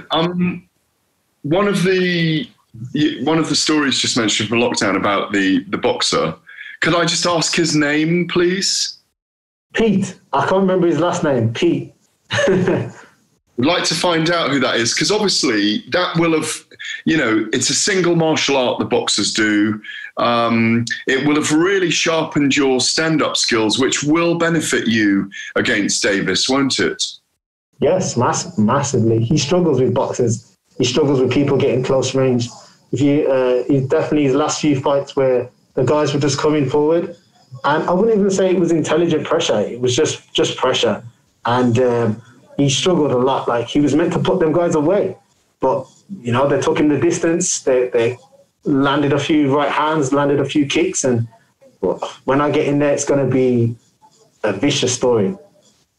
What was the single most thing that you learnt about yourself during these 6 months of the lockdown? You know what? I used to I say used to now. I used to strip, right? I used to hustle and make my money by going out on the weekends, and you know, everyone's seen the Chocolate Men, everyone's seen all that sort of stuff. If you haven't, then now you know. And since COVID happened, all of that stopped, and that just allowed me to take that 10% that I used to use to focus and perform, because it's a performance job, in that, to really put it into my mixed martial arts and fully, wholly, 110% focus on just fighting. And I feel like in the lockdown of not knowing when I'm going to fight, having fights cancelled, struggling with money and everything, struggling with like sometimes, you know, you just not being able to find a way of thinking like, all right, cool, when's this next spread going to come in? When's the next fight going to happen? Are we going to go back into lockdown? So just like everyone else, right? But at that point in my career where I needed to go and needed to drive and needed to make it, when everything just paused and stopped, that really, really pointed out to me that I want this as bad as I say I do. I want this as bad as I want to breathe. It really did just show me that I am really dedicated to this life, and that I love mixed martial arts. I love being a martial artist, and no situation, no pandemic, no world disaster can stop me from doing what I passionately love and want to do with my life. So that's a big thing I found out. So that's one of the great headlines of the day you've given us. Probably the leading headline, which is "No more stripping. I'm just fighting from now on." Yes, that's a short caption, big line. Yeah. One other thing, and this is a really important thing, and we all looked at this, and we were all awoken during lockdown when Black Lives Matters happened. How did you?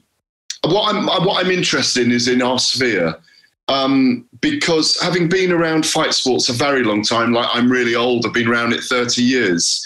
My experience is there isn't a lot of racism inside the fight sports industry. And I wondered whether you thought about BLM within our industry and without our industry. I really did. Like everything that I've seen in this world has actually hurt me quite a lot. And I did, at first, I did really struggle with how to come out and tackle that, and you know how to handle that as myself. And I just found that it's really hard for one person to try and save the world. And just like how Michael Jackson said, you know, a big inspiration of mine, if you want to make a change in the world, you've got to start with changing the man in the mirror. And I went about and just looked at how I treat people, how I treat other people who are not black, how I treat other people who are, you know, maybe Indian or some other a different race that maybe am I being not necessarily racist, but am I treating everybody exactly the same, how I want to be treated?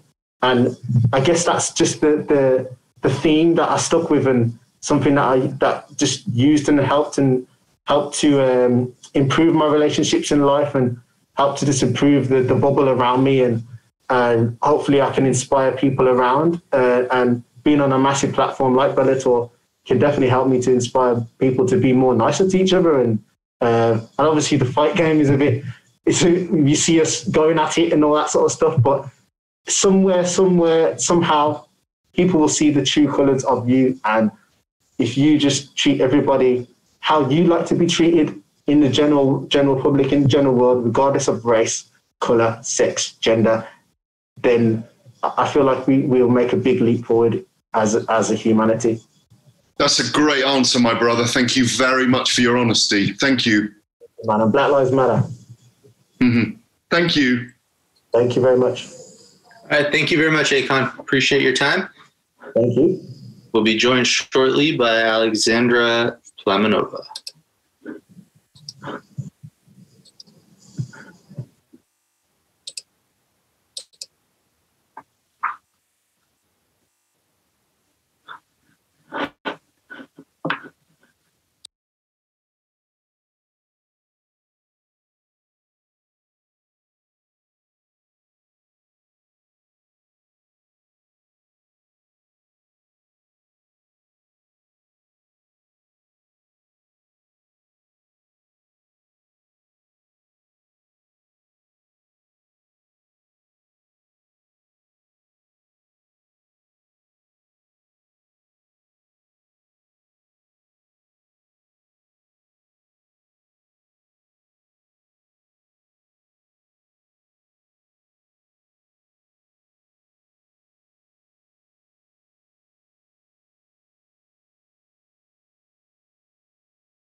All right, we're now being joined by Aleksandra Plamenova. If you have any questions, please use the raise hand feature. We'll take a couple from inside the room. It's been a long time for Bellator, but an even longer wait for you to join Bellator. It's 5 weeks now. Just tell us how you're feeling. Well, I'm really excited that I'm here because it's my dream promotion. So I can't wait to become a Saturday fight day. And it's been a long time in lockdown for everybody. But what have you been doing to keep yourself fresh and fit and ready for fight week? Yes, man. In Bulgaria, the situation was not very good with the COVID. But we were worked about 2.5 months. So it was very hard for professional MMA players to train and to keep going. But I trained at my home. And then when we were allowed to go out, I did some sprints and something like that. It's like all the world was on COVID situation, so shit happens. And it's clear from your first answer that you're very excited to be here. Just tell us how it feels, in your own words, to be making your Bellator debut on Saturday night.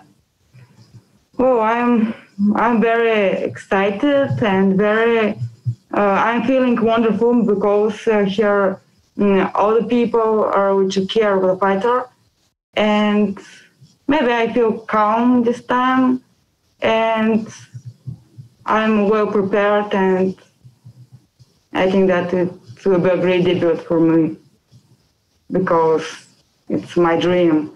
I have worked all the time for this moment. All right, Лучезар.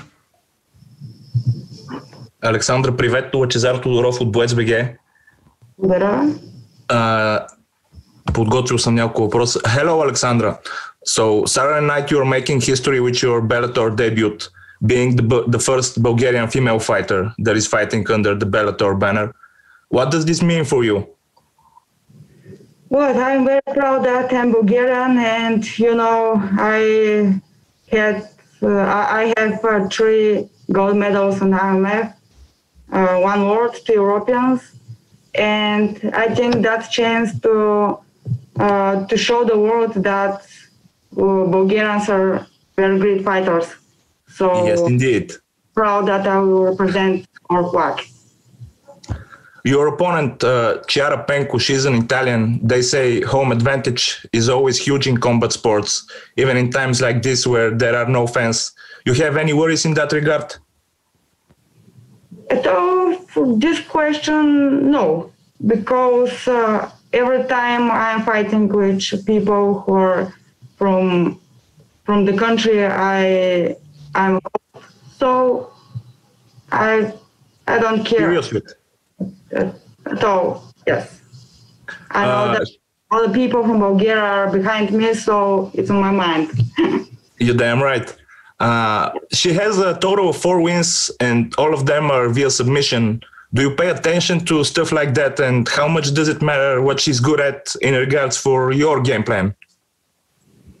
Of course, she's a good striker, top opponent, and as we see, she's a good grappler.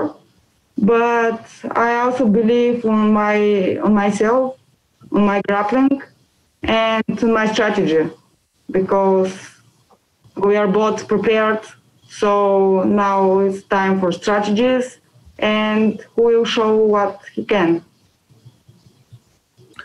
And how was the training camp for this fight? Were there any aspects of your game you trained more or less? This time my strategy is very different than the others. So I hope I can show what we were working with my coach Nikolai. My camp was in Varna, Nikolai Dobrojanski, and I feel prepared. Was everything fine with the weight cut, and are you still cutting weight, or everything is fine? My last fight was on 48 kilos, so this time I'm eating all the things. And all the fighters are very jealous because, for example, yesterday I ate cakes and they were so jealous. But now I'm 52.6. They're envy of you This morning, so I'm hungry about the fight only. And you said about the quarantine, but how did the last 6 months here a toll on your fitness and your form? How did you manage the COVID crisis? Yes, you know that was hard in Bulgaria. But although I'm a conditional trainer, that's my job in the gym. So I took some kettlebells, some bands, and so on. And I tried to be on form all the time. And immediately when we went to the gym, when we came back to descent, my team, I started preparing for all the things that can happen, because I know that in this crisis there may be some opportunities, and here I'm on Bellator here, and this is a great opportunity for me.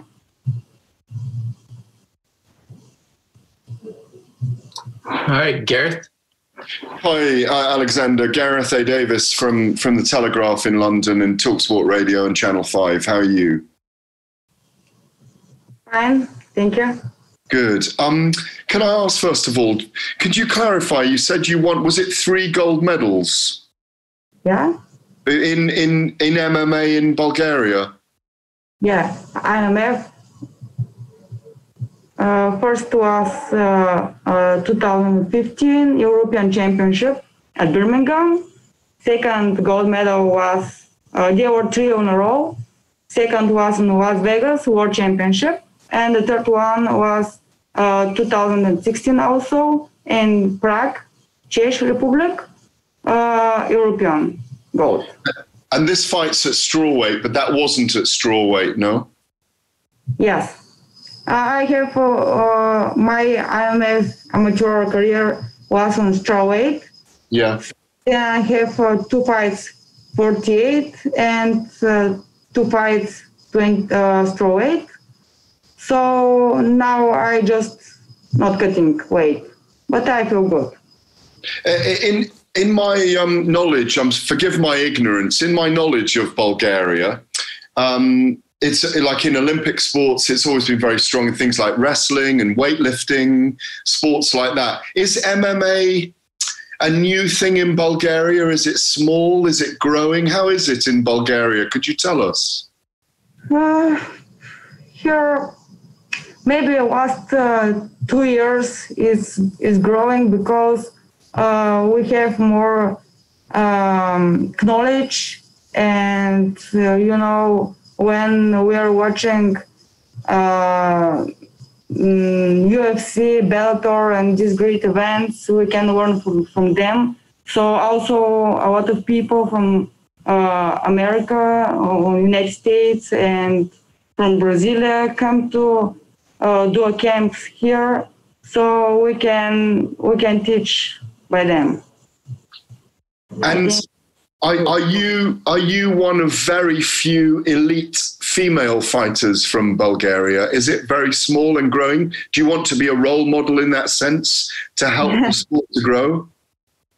Of course, but in our country we have only 2. We are only 2 pro MMA players, females. The first one, we are strawweights. So we had a battle 2 years ago, and I won the fight. So definitely now I'm the only one. But my final question, in that sense, you're making a new path for so many people who are going to see you in your country. Is that correct? Yes, of course. And does that matter to you? Oh no, I'm very excited that a lot of people in Bulgaria will be watching me, and I know they're behind me, and that makes me confident. Thank you, Aleksandra. Thank you very much. Cheers.